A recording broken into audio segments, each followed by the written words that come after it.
اعوذ باللہ من الشیطان الرجیم بسم اللہ الرحمن الرحیم الحمد للہ رب العالمین والحمد للہ الذی ہدانا لہذا وما كنا لنهتدی لولا ان ہدانا اللہ ثم الصلاة والسلام علی اشرف الانبیاء والمرسلین خاتم النبیین شفیع ذنوبنا وطبیب قلوبنا ابی القاسم محمد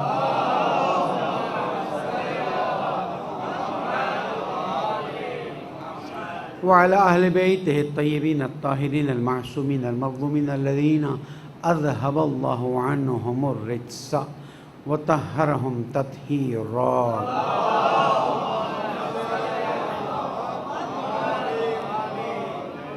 مومن کرام السلام علیکم ورحمۃ اللہ وبرکاتہ. اوصیکم ونفسی بتقوی اللہ ونظم امرکم. پہلے اپنے آپ کو پھر آپ سب کو نصیحت کرتا ہوں، امور کو منظم کیجیے، اللہ تعالیٰ کا احترام کیجیے، اللہ تعالیٰ کی پرواہ کیجیے، یہی کامیابی کا راستہ ہے. پالنے والے تیری نعمتوں پر شکر کی توفیق عطا فرما، گناہوں کو معاف فرما، عاقبت بخیر فرما. درود پڑھ دے محمد.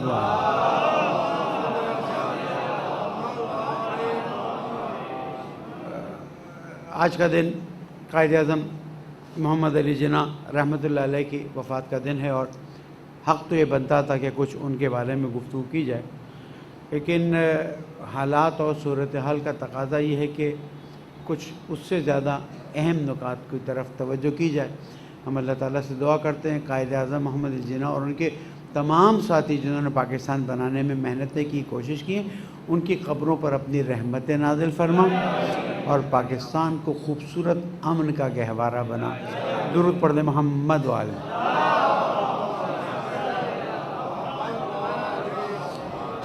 عزیزان گرامی، اگرچہ کہ میرا خیال یہ تھا کہ میں اسیر شام جناب زینب کے خطبے سے کچھ گفتگو کروں، لیکن سوشل میڈیا میں جو چیزیں بڑھتی جا رہی ہیں دونوں طرف سے، تو ظاہر ہے کہ مجھے بھی اپنی رائے کا اظہار کرنا ہے اور کرنا چاہیے، گرچہ کہ مجلسوں میں نے باتوں کو واضح طور پر بیان کیا ہے.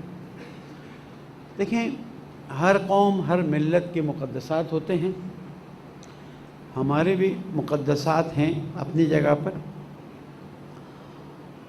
مقدسات دو قسم کے ہوتے ہیں. ایک وہ مقدسات جو ایک ملت کے اندر سب کے لیے قابل قبول ہوتے ہیں، ٹھیک. کچھ مقدسات ایسے جو متفق علیہ نہیں ہیں، ہر ملت، صرف ہماری اپنی بات نہیں. مثلا ہماری عزاداری کی بعض چیزیں ہمارے لیے مقدس ہیں، ہو سکتا ہے لبنان والوں کے لیے، شام والوں کے لیے وہ مقدس نہ ہو. ایک تو ہوتا ہے، ثقافت کے مسائل ہیں، اپنے اپنے علاقے کے مسائل ہیں، اس میں کوئی پریشانی کی بات. تو جہاں تک وہ مقدسات ہیں جن کو سب قبول کرتے ہیں ایک مکتب میں، ان کی توہین نہیں ہونی چاہیے، نہ ہمارے نہ ان کے. جن مقدسات کو سب قبول نہیں کرتے ہیں، یعنی خود اس مکتب کے پیروکاروں کی ایک بڑی تعداد اس مقدس چیز کو، جو بھی ہے، انسان ہے، کوئی اور چیز ہے، قبول نہیں کرتی، تو پھر آیا اس کے بارے میں بات کرنا جرم ہو سکتا ہے یا نہیں ہو سکتا؟ اس پہ بات ہونی چاہیے. دیکھیں، اب میں مثال پر آ جاتا ہوں. آج اہل سنت کے ایک گروہ نے اپنے بہت بڑے عالم ابن تیمیہ سے چیز لی ہوئی ہے. یہ جو سلفی ہیں، جن کو ہم غلطی سے وہابی کہتے ہیں، وہابی لفظ صحیح نہیں ہے، سلفی لفظ صحیح. یہ کہتے ہیں ہمارے سلف جو ہیں انہوں نے کہا، تو انہوں نے اپنی چیز کو ابن تیمیہ سے لیا، اس کا وہ بہت احترام کرتے ہیں. ابن تیمیہ کی کیا چیز صحیح ہے کیا چیز غلط ہے، وہ تو یہ مورد یہاں پر بحث کا نہیں ہے. ابن تیمیہ کی ایک بات ہمارے سامنے ہے جو ہم تحقیقاً آپ کی خدمت میں پیش کر رہے ہیں جتنا اپنا وقت ہے اس میں. ابن تیمیہ یہ کہتے ہیں اپنی کتاب میں بہت سی کتابیں، بہت سی کتابیں، اور اہل سنت کے بعض گروہ ان کو بہت بڑا عالم دین سمجھتے ہیں، یعنی امام ابن تیمیہ کہہ کے پکارتے ہیں، ٹھیک ہے آپ کا ہوگا۔ وہ یہ کہتے ہیں کہ جو کوئی بھی صحابی کے بارے میں کوئی نقص بیان کرے، کوئی عیب بیان کرے، کسی طرح سے صحابی کی انسلٹ محسوس ہوتی ہو تو وہ کافر ہے۔ اچھا، مثلا اب میرے نقص میں ان کے تو نہیں کہہ سکتا، میرا نقص مثلا میرا قد چھوٹا ہے، تو آپ کہیں جناب یہ تو چھوٹے قد والے ہیں، یہ نقص ہو گیا میرا، دوسروں کے بڑے ہوتے ہیں۔ اگر میں صحابی رسول ہوتا تو میں جو میرے نقص کو نکالتا وہ کیا ہو جاتا؟ کیا ہو جاتا؟ کافر ہو جاتا، ملحد ہو جاتا۔ پھر ان کا نظریہ یہ ہے کہ جو ایسے شخص کے ملحد اور کافر ہونے پر شک کرے وہ بھی کافر۔ شکریہ کہ آپ اتنی توجہ سے سانس لیے بغیر میری بات سن رہے ہیں۔ ہاں، لوگ کہتے ہیں کہ ابن تیمیہ نے کسی کے کفر کا فتویٰ نہیں دیا۔ میں کہتا ہوں اہل سنت کے ہر بڑے جو بھی ہیں انہوں نے کسی دوسرے کے کفر کا فتویٰ دیا ہے۔ یہ میں آپ کو اصولی طور پر بتا رہا ہوں، اور یہاں سے جو بات کرتا ہوں اس کی، ویسے جہاں پہ بھی بات کرتا ہوں پوری ذمہ داری لیتا ہوں، لیکن یہاں پر جو بات کرتا ہوں تو اب ان کا اصول کیا نکلا؟ ان کا اصول یہ نکلا کہ جس نے بھی اصحاب میں سے کسی کی توہین کی، توہین کا لفظ ذرا زیادہ ہو گیا، عیب، ارے یہ تو لمبے قد کا ہے، ارے یہ تو یہ ہے، وہ کافر ہو گیا، وہ ملحد ہو گیا۔ آگے کا آپ خود جان سکتے ہیں۔ اور اگر کوئی اس کافر اور ملحد کے کافر یا ملحد ہونے میں شک کرے وہ بھی کافر ہے۔ یہاں تک واضح ہو گئی میری بات؟ اب وہ صحابی کون ہے؟ ہر وہ شخص جس نے کلمہ پڑھ کے کچھ دیر رسول اکرم کے ساتھ وقت گزارا، ساعتن، یا صرف دیدار کیا، وہ ہو گیا مقدس اور پاک۔ اس کی کسی بھی بات پر اعتراض نہیں کر سکتے، اس کے کسی بھی نقطے کو منفی انداز میں لینا کفر کا باعث بنتا ہے۔ مجھے قبول ہے یہ اصول، مجھے یہ اصول قبول، آپ کو قبول ہونا ظاہر ہے، دین آپ کا اختیار آپ کے پاس رکھتا ہے۔ اب تاریخ میں اس بات کا فیصلہ ہونا چاہیے کہ آیا کسی نے کسی صحابی پر لعن کیا ہے؟ سن رہے نا؟ آیا کسی صحابی نے کسی صحابی کے عیب بیان کیے ہیں؟ آیا کسی صحابی نے کسی صحابی کو برا کہا ہے؟ آیا کسی صحابی نے کسی صحابی کو مارا ہے؟ آیا کسی صحابی نے کسی صحابی کو قتل کیا ہے؟ آیا کسی صحابی نے ان میں سے کوئی کچھ کیا ہے یا نہیں کیا؟ اگر آپ کہیں گے نہیں کیا تو چلو بسم اللہ الرحمن الرحیم، ہم نام لے لیتے ہیں، ہمارے یاسر کو کس نے؟ رسول اللہ نے فرمایا، اور یہ متفقن علیہ ہے۔ اصول میرا آپ کے سامنے ہے، ہاں، چند جملوں میں بات واضح کرنا میرا کام ہے۔ اللہ تعالیٰ آپ لوگوں کو سلامت رکھے کہ اتنے شوق سے آ جاتے ہیں، اور اللہ مجھے بھی توفیق دے دیتا ہے کہ دو جملے ایسے دے دوں کہ جو آپ نے کہیں نہ سنے آپ کے ذہن میں بیٹھے۔ ہم صرف آپ سے سوال کرتے ہیں، کیا رسول اللہ نے نہیں فرمایا یا عمار تقتلک الفئۃ الباغیہ؟ اے عمار، آپ کو ایک باغی فرقہ شہید کرے گا۔ اب یہ باغی فرقے میں کوئی صحابی رسول ہوا تو کیا کریں گے؟ اور اگر باغی فرقے میں بہت سارے اصحاب رسول نکل آئے تو کیا کریں گے؟ میں تو ایسے بات کروں گا میری پکڑ تو ہو ہی نہیں سکے گی انشاءاللہ۔ وہاں آپ کی پکڑ تو اللہ کی پکڑ، استغفر اللہ ربی واتوب الیہ. لیکن میرا صرف سوال ہے، آپ بھائی حضرت عمار یاسر کو رسول اکرم نے فرمایا تھا کیا، کتنی محبت کرتے تھے 4 لوگ کہ جس کے بارے میں رسول اکرم نے فرمایا کہ تم جنت کے مشتاق ہو، جنت ان کا مشتاق ہے، اس میں عمار یاسر شامل ہو. صحابی کس لیول کے صحابی کہ وہ مسجد تعمیر ہو رہی تھی، سب ایک ایک پتھر اٹھا کے لا رہے تھے، ہمارے ایسے 2 اٹھا کے لا رہے ہیں. رسول اکرم نے اس کو نزدیک بلایا، ان کے سر پہ سے مٹی ہٹائی اور کہا عمار تقتلک الفئۃ الباغیہ، کہ تمہیں ایک باغی فرقہ قتل کرے گا. ہو گیا واقعہ، شور مچ گیا، اوہ یہ تو ہم نے عمار کو قتل کر دیا، یہ تو ہم وہ ہو گئے، ہم وہ ہو گئے. تو اب کسی کہنے والے نے کہا، اب وہ کسی کوئی بھی ہو سکتا ہے، اس میں تو میری پکڑ نہیں کریں گے. انہوں نے کہا بابا یہ علی لے کر آئے تھے نعوذ باللہ ان کو، اس نے مروایا نعوذ باللہ من ذالک. تو بعد میں کسی نے کہا کہ پھر حضرت حمزہ کو تو رسول اللہ نے نعوذ باللہ، لیکن حضرت حمزہ کو رسول اکرم لے کر آئے تھے نا. تو جو جگر چبایا گیا، جو لعن رسول اکرم نے کی ہیں، تو وہ سب رسول تاریخ میں ہمارا سوال اپنی جگہ پر موجود ہے. حذیفہ یمانی، محمد ابن ابی بکر رضوان اللہ تعالی علیہم،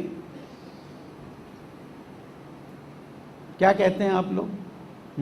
اصول تو میں نے بتا دیا نا، اور اس طرح کے اصول بہت پائے جاتے ہیں. میں نے تو ایک وہ کہتا ہے نا کہ دیگ میں سے ایک چاول کا دانہ نکال کے صرف آپ کے سامنے رکھا ہے، جو بالکل بڑا سا تھا صاف تھا، کیونکہ ابن تیمیہ کو بہت سے لوگ قبول کرتے ہیں. اور اسی طرح کی چیزیں پھر چھوٹے بہت بولتے رہے. یہاں تک آپ کی بات سمجھ آ گئی. ہم آگے بڑھتے ہیں. امیر المومنین نے کسی کو اس کی جگہ سے ہٹایا ہے اور وہ آ کر امیر المومنین کے مقابلے میں جنگ کرتا ہے 17 مہینے 18 مہینے. اور بعض تاریخوں میں ہے کہ 70,000 لوگ شہید یا قتل ہوئے ہیں، اور اس میں ایک بڑی تعداد اصحاب کی تھی. جب تم بنیاد میں ایک غلطی کر جاؤ گے نا تو آگے تو مصیبت، آفت، تباہی، بربادی ہو جائے گی. چلو ہم آگے بڑھتے ہیں. کسی صحابی جس نے صرف کلمہ پڑھا اور رسول اکرم کو دیکھ لیا ایمان کے ساتھ، تو اس کے کسی عیب کو بیان کرنے کا مطلب ہے وہ کافر ہو گیا. تم نے تو خود کہہ دیا. مجھے بتاؤ تاریخ میں کس نے لکھا ہے کہ لوگوں کو ممبر سے مولا کائنات پر لعن کرنے پر مجبور کیا گیا؟ اگر عیب بتانے والا کافر ہو سکتا ہے، تھوڑا سانس لینا پڑ رہا ہے نا. اللہ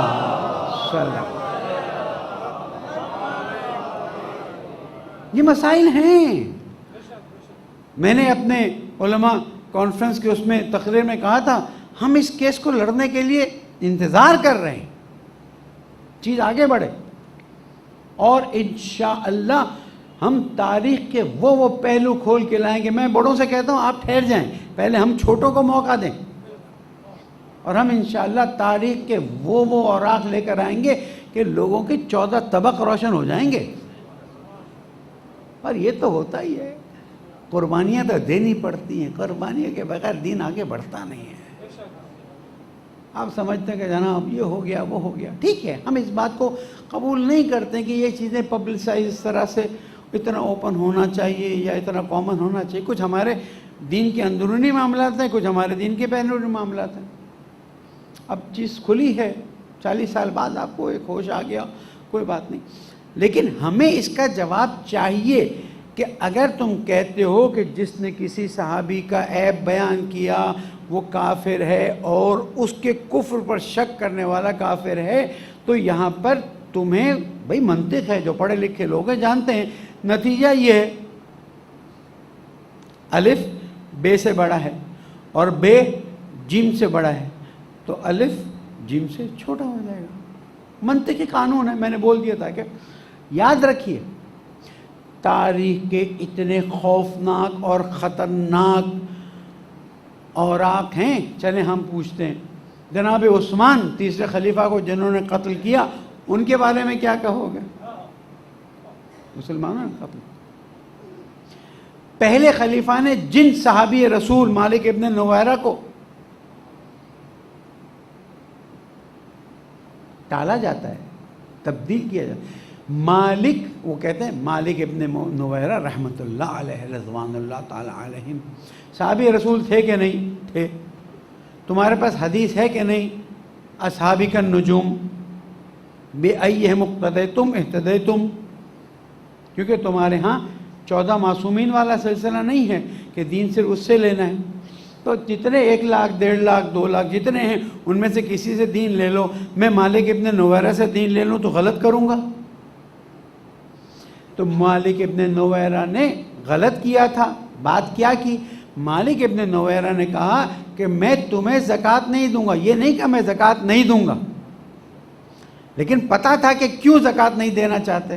دیکھیں میں آپ کو صرف ایک ایک دانہ دے رہا ہوں الگ الگ دیگوں سے نکال کے کہ ذہن میں بیٹھی رہیں. پھر ماشاءاللہ آپ کی برکتوں سے یہ چیزیں دور دور تک جاتی ہیں اور اچھا لگتا ہے کہ لوگ سوال بھی پوچھتے ہیں جو چیز سمجھ نہیں آتی. مالک ابن نویرہ کے قتل کرنے کے بعد اس رات اس کی بیوی کے ساتھ کس نے کیا عمل انجام دیا؟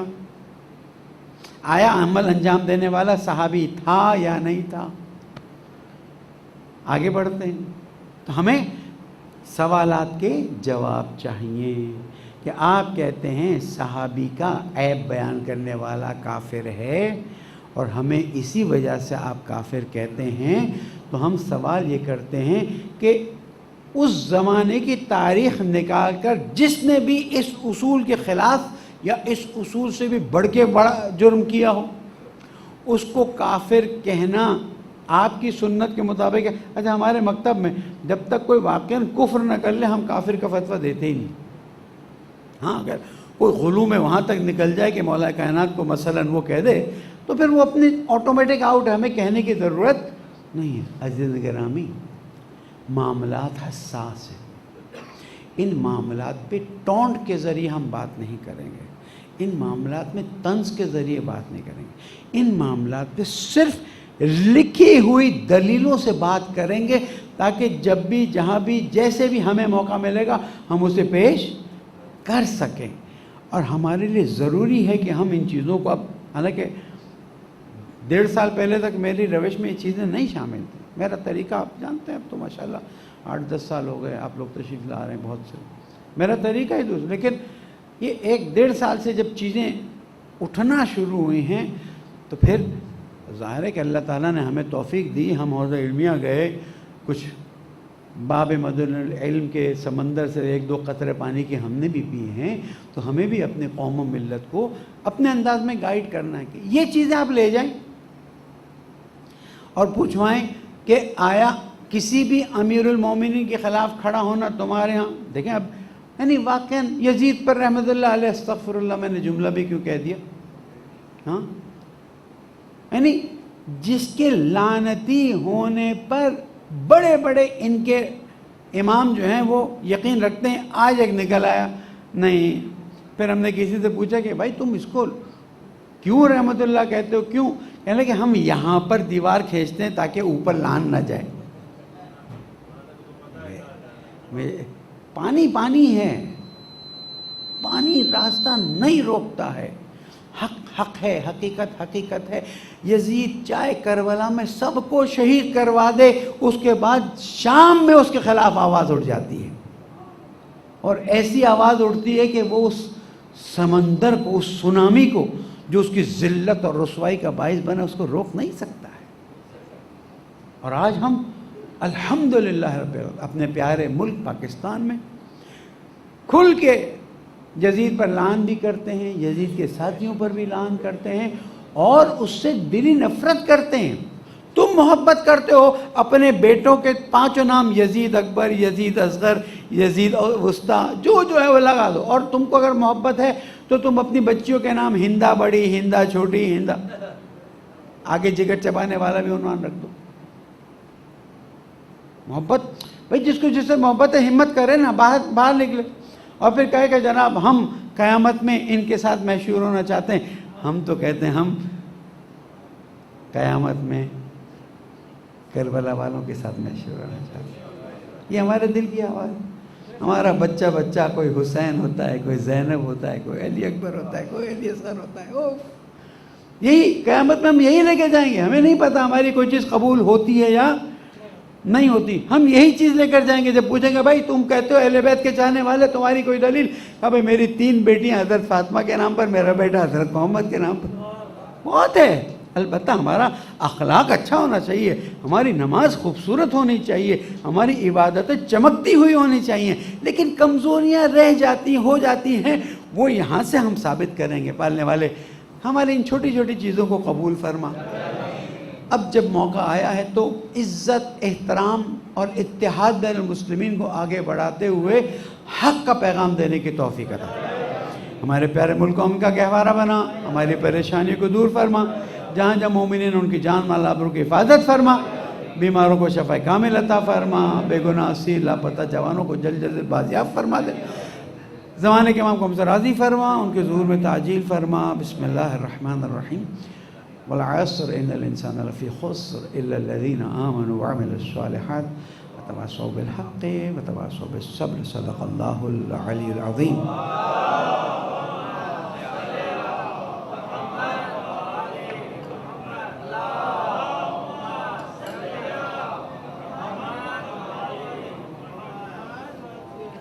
اعوذ باللہ من الشیطان الرجیم. بسم اللہ الرحمن الرحیم.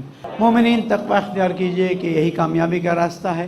اللہ تعالیٰ رحمت کرے قائد اعظم محمد علی جناح پر کہ انہوں نے ہمیں ایک بہترین زحمتیں کر کے، محنتیں کر کے ملک دیا کہ جہاں پر آج ہم سکون سے اپنی عزاداری کر رہے ہیں. اب جو سکون کو خراب کر رہے ہیں، حکومت اپنی رٹ قائم کرے. میں نے آج ایک پیغام جاری کیا ہے، آپ لوگ بھی میرے اس پیغام کو آگے بڑھائیں. اور وہ یہ ہے کہ آج سنا ہے کہ صحابہ کے احترام میں ریلی نکل رہی ہے. بہتر ہوتا ہمیں بھی دعوت دے دیتے، ہم بھی آتے. جیسے کہ ہم بھی صحابہ کا احترام کرتے ہیں. ہم تو صحابہ کے نام پر اپنے بچوں کے نام رکھتے ہیں، تو ہم بھی صحابہ کا احترام. لیکن میں آئی جی سندھ، تمام D I Gs, additional D I Gs جو ہیں، پولیس کو متنبہ کرتا ہوں. میں ذاتی طور پر کسی تنظیم کی طرف سے نہیں، کسی نماز جمعہ والے کو زحمت نہیں دوں گا. میں ذاتی طور پر متنبہ کرتا ہوں بعنوان خادم ملت جعفریہ کہ اگر کراچی کے کسی کونے میں جلوس کے بہانے مکتب تشیع کے خلاف کوئی غلیظ زبان استعمال کی گئی تو پہلے آپ کو خود ہی ایف آئی آر کاٹ لینی ہے. اگر آپ نے عاشورہ کا ہو گیا نا، اب تو ضرورت نہیں ہے، اب تو سیمپل آ گیا نا. یہ پولیس دیکھے ایک چیز ان کی نظر میں، حالانکہ پولیس کا عقیدت سے کوئی تعلق نہیں ہے، اور اس پولیس والے کو عربی بھی نہیں آتی جس نے ایف آئی آر کٹوائی. چلیں کسی سے مدد لے لی. اگر ہمارے مکتب کے خلاف آواز اٹھی اور اس آواز کو آپ نے ریکارڈ کر کے سنبھالا نہیں، آپ کی اسپیشل برانچ نے کوتاہی کی اور ان ریکارڈز کو ختم کر دیا، تو میں آپ کو گارنٹی دیتا ہوں اپنی جان پر کھیل کے آپ لوگوں کے خلاف ایف آئی آر کٹواؤں گا. یہ امکان نہیں رکھتا ہے کہ تم آ کے ہمارے خلاف ایف آئی آر کٹواؤ اور ہم چپ بیٹھے. ہم چپ بیٹھے رہے نا، ہم خاموش بیٹھے رہے نا، ہم نے صبر کا مظاہرہ کیا نا. آج اتحاد 11 محرم سے لے کے آج تک، صبح میں نے قائد محترم کو فون کیا کہ آغا صاحب ایسا میں صاحب میں اہل سنت کے علماء سے رابطے میں، وہ ملی یکجہتی کونسل ایم اے میں ہم اس بارے میں بات کر رہے ہیں، تھوڑا ٹائم دیجئے. الحمدللہ پرسوں زبردست کراچی میں ملی یکجہتی کونسل کا اجلاس ہوا. علماء اہل سنت اور شیعہ اور دیوبند اور غیر دیوبند سب اس میں شامل تھے، اور سب نے مل کے ادا کیا کہ بابا ایک دوسرے کا احترام کریں. جو متفق علیہ مقدسات ہیں، شروع کی بات میری یاد آ گئی ہے، اس کا احترام کریں اور باقی کی توہین نہ کریں. باقی جو چیزیں وہ چلتی رہیں. بہت اچھا لگا علماء کراچی نے، آپ کے علماء نے، سب کا نام شامل ہے اس میں، کسی کا نام مائنس نہیں ہے. اس 10 دن میں اتنے اہل سنت علماء کے ہاں انہوں نے وزٹ کیا، بات چیت کی، انہوں نے بھی ویلکم کیا، اور میں ان تمام علماء کی سلامتی کے لیے درخواست کروں گا درود پڑھ دیں محمد۔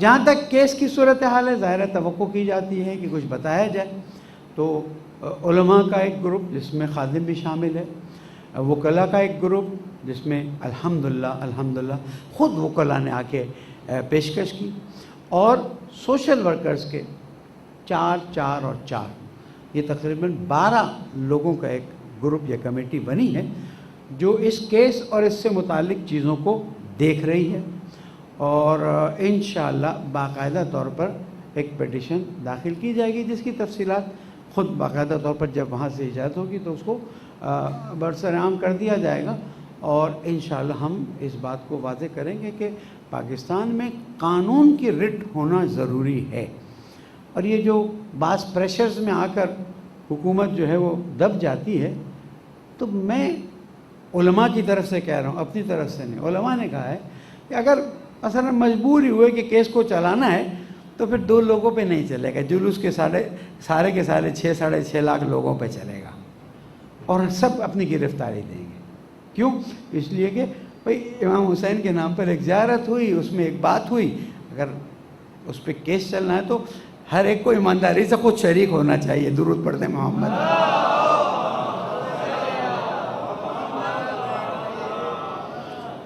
باقی اوپر سے لے کے نیچے تک جو رابطے رہے اس میں ایک ہی بات کہی گئی کہ چاہ تو یہ رہتے کہ کوئی بہت بڑا دھماکہ ہو جائے اور شیعہ سنی شام کی طرح ہو جائیں۔ خود اہل سنت نے کہا، میں نہیں کہہ رہا، اللہ تعالیٰ نے بچایا، ہم ان کو ہم بھی ان کو روکیں گے، اس لیے کہ پاکستان ان چیزوں کا متحمل نہیں ہے۔ لیکن میں حکومت سے پوچھوں گا، اگر ایران ایک جہاز بھیجے اور علماء کو لے کر اپنے پاس لے جائے اور وہاں کی باتیں آپ تک پہنچے کہ کیا باتیں ہوئی ہیں، تو آپ کا میڈیا تو پاگل ہو جائے گا۔ کہیں تو میں ایگزامپل کر کے دکھا دوں کہ ادھر ایک جہاز ہی چارٹر آنا ہے نا ایران سے، آپ کا چارٹر جہاز کچھ لوگوں کو لے کر سعودیہ گیا، وہاں سے واپس آیا، ہمارے باجوہ صاحب سے ملاقات نہیں کی، ہمارے چیف آف جو بھی ہیں ISI ان سے ملاقات نہیں کی، لیکن ان لوگوں سے ملاقاتیں ہوئیں۔ چیزیں چھپتی نہیں ہیں، اور اللہ کا فضل ہے کہ آپ جیسے چاہنے والے فوراً ایک چیز ہم تک بھیج دیتے ہیں اور اوتھنٹیکیشن ہم کر لیتے ہیں۔ کہ دیکھیں اس ملک میں جب تک شیعوں کو اپنے حقوق صحیح طرح سے نہیں ملیں گے، سنیوں کو اپنے حقوق صحیح طرح سے نہیں ملیں گے، کچھ لوگ سنیوں کے نام پہ کھیلتے رہیں گے، یہ ملک امن کا گہوارہ نہیں بن سکتا۔ اتحاد کی فضا اتنی خوبصورت قائم ہوئی ہے، اور ہم نے ان سے کہا ہے کہ اگر آپ سب کے لیے کوئی چیز مقدس ہوگی، ہم اس کی توہین نہیں کریں گے، ہم اس کی توہین نہیں کریں، اس لیے کہ ہمارے مراجع کرام نے کہا ہوا ہے کہ دوسروں کے مقدسات کی توہین نہ کرو۔ لیکن میں ایک چیز کو مقدس بنا دوں اور اس کے بعد کہوں کہ جناب نہیں، اب یہ میری مقدس ہے، آپ کو 1400 سال میں ہر صدی میں ثابت کرنا ہوگا کہ اس کے کوئی مخالف نہیں تھا، ہم قبول کر لیں گے۔ لیکن اگر 1400 سال مثلا گزرنے کے بعد آپ آئیں کہ نہیں اب یہ بھی مقدس ہے، وہ بھی مقدس ہے، اب مثلا عمر سعد بھی مقدس بن جائے آپ کے لیے، بن سکتا ہے، ہمیں کیا ہے، تو ہم اس چیز کو قبول نہیں کرتے ہیں، اور اس کے لیے ہر شیعہ، بوڑھا، جوان، بچہ، مرد اور عورت اہل سنت کے ساتھ ہاتھ میں ہاتھ ڈال کر اپنے حق کا دفاع کرے گی، اور اسے گندے نالے کے کیڑوں کو ایک طرف پھینک دے گی۔ ہم اس کو قبول نہیں کر سکتے۔ اہل سنت بھائی ہمارے بڑے بڑے واقعات میں ثابت کر سکتا ہوں کہ ہم سے زیادہ اہل سنت نے ہماری مدد کی۔ ابھی نام نہیں لیتا کہ آپ کہیں گے اچھا جناب اب ان کی تعریف ہو رہی۔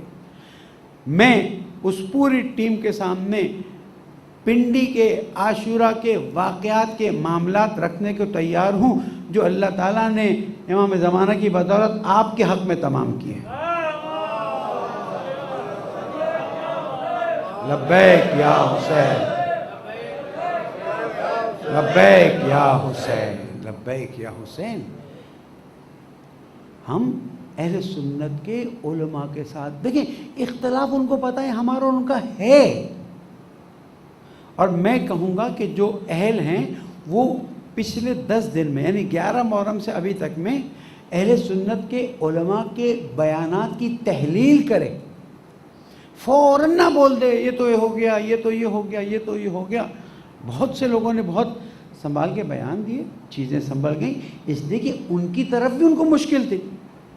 اور میں سلام کرتا ہوں تمام علماء پر کہ جنہوں نے حکمت عملی سے کام لیا، اور ایک بہت بڑی چیز جو خواہ کی بننے والی تھی اس سے پاکستان کو بچا لیا، اس لیے کہ پاکستان میرا ملک ہے، آپ کا ملک ہے، ہمارا ملک ہے، اور اس کے خلاف کسی بھی سازش کو آگے نہیں بڑھنے دیں گے۔ اس وقت انٹرنیشنل سینیریو بہت خطرناک ہے، فلسطینی بہت ناراض ہیں، اور جو عرب لیگ کا اجلاس تھا اس کا بھی کوئی بیانیہ نہیں آیا ہے۔ ساتھ ساتھ پتہ نہیں، میں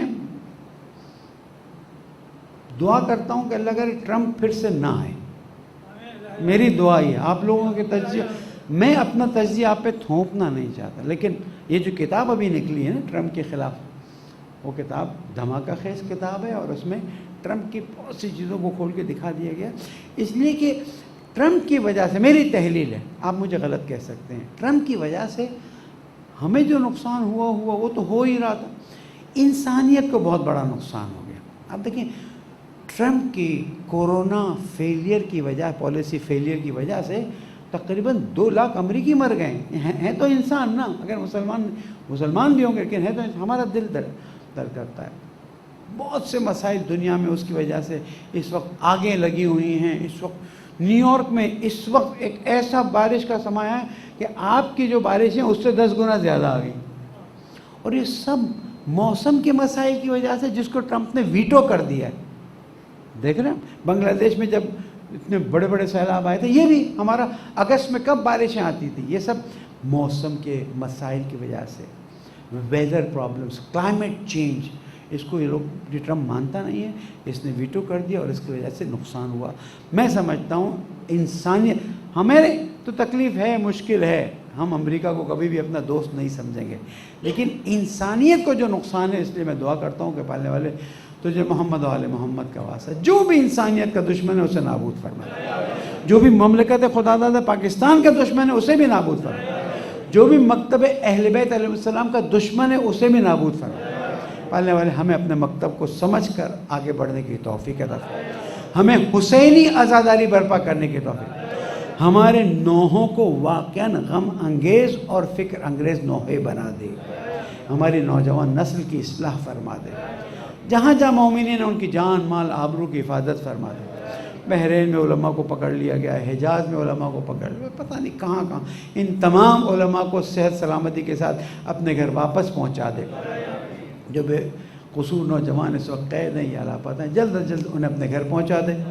پالنے والے ہماری روزیوں میں برکت عطا فرما، بیماروں کو شفا کامل عطا فرما، مسجد کو آباد کرنے میں خصوصاً جن لوگوں نے تعاون کیا ہے ان کی زندگی میں صحت سلامتی عافیت اور برکت عطا فرما۔ پالنے والے ہم سب کو معاف فرما دے، ہمارے مرحومین کی مغفرت فرما دے، شہداء کے درجات کو بلند فرما دے، علماء کرام جو خدمت کر رہے ہیں ان کی توفیقات میں اضافہ فرما، زمانے کے امام کو ہم سے راضی فرما، ان کے ظہور میں تعجیل فرما۔ بسم اللہ الرحمن الرحیم، اذا جاء نصر اللہ والفتح ورأيت الناس يدخلون في دين الله أفواجا فسبح بحمد ربك واستغفره إنه كان توابا۔ صدق الله العلي العظيم۔